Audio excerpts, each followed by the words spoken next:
మనిషి శరీరంలో ఎక్కువ భాగం నీరే ఉంటుంది.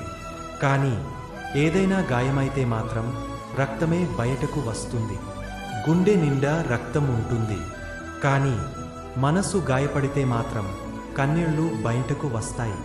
వర్షం వస్తే పక్షులని వాటి గూళ్లలో దాక్కుంటాయి.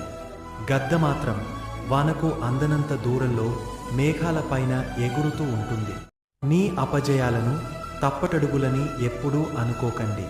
అవి తప్పులు కావు, భవిష్యత్తులో మీరేం చేయరాదో తెలిపే పాఠాలు. డబ్బు సంపాదించమని చెబుతుంది.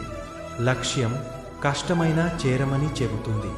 నమ్మకం వీటన్నింటికీ నేనున్నానని భరోసా ఇస్తుంది. ఇంట్లో వస్తువులు పెరిగే కొద్దీ స్వేచ్ఛగా మసిలే అవకాశాన్ని కోల్పోతాము. మనసులో కోరికలు పెరిగే కొద్దీ సంతోషంగా జీవించే క్షణాలను కోల్పోతాము.